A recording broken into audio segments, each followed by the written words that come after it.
All right, everyone. Welcome back. Hi. Moxie's been very sweet since that last video. She could tell it was rough for me, so she came over to check in and say hi. Hi. Um, so in our last video, we talked about how awful Stalin was. Um, in this video, we're going to talk about how Stalin was able to stay in power. He maintained his rule in bye.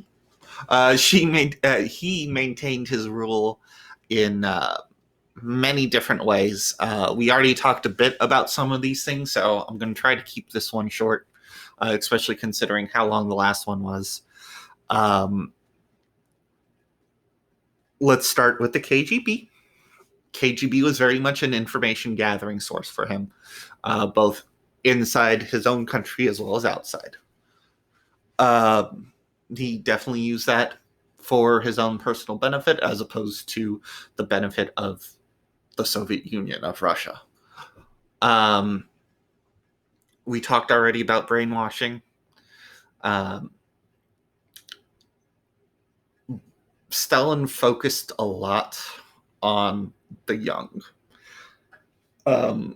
As soon as you were born, he would start sending them all this propaganda, all this information about how great he is and how wonderful life is and how horrible things were before him.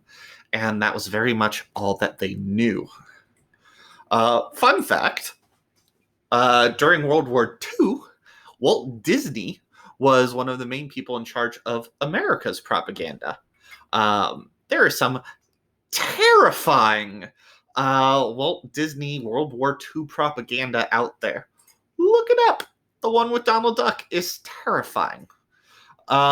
Anyway, that's the reason why you start brainwashing when you're young is because that's all you need to know. It's easy to brainwash people when they're still very much blank slates and still absorbing and learning for the first time. You don't have to, it's much easier to teach someone from the beginning than to have to reteach and force everyone to relearn everything that they already know, especially if what you're trying to teach them are a bunch of lies. He did this with propaganda, and he very much did this by keeping his people uneducated. A lot of people weren't smart enough to know they were being taken advantage of, and that's why he was able to take advantage of them. One of the other ways that he kept control of them is religion.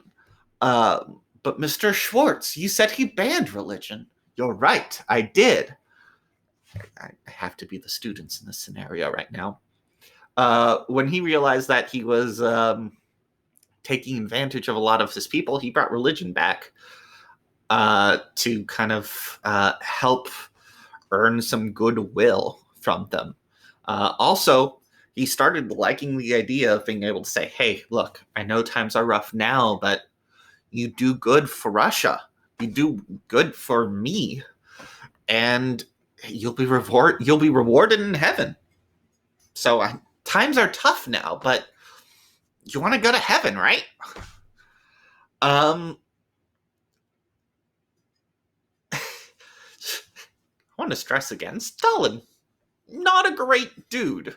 I know a lot of people talk about how Stalin helped unify, etc., helped create, etc., and sure, those things are true. But he also killed 20 million of his own people. So it's some give and a lot of take. And final thing, and we talked about this more in the last video, so I won't talk a lot about it now, is he led by fear. He controlled his country with an iron fist. Stalin, in fact, means steel. Okay, I'm glad I double-checked. Stal is Russian for steel. Stalin has been translated to man of steel. That's right. And Stalin is not the name he was born with. He chose Stalin.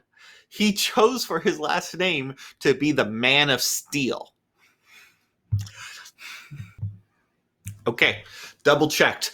Superman, first issue of Superman was April 18th, 1938. So Stalin didn't have to worry about any copyright issues when he named himself the Man of Steel. Think about this for a second. What kind of person goes, nah, I want to be known as the Man of Steel? Um, he wanted to view himself as indestructible. But even more so, he wanted other people to view him as indestructible. You could not get in the way of the Man of Steel. Uh, Nothing can hurt him. He's made of steel. So yeah, that kind of sums it all up. This is one of the short ones. I hope you guys enjoyed this as much as you can enjoy hearing about how horrible Stalin was. And have a great day, guys. Do good things. I'll see you on the next slide.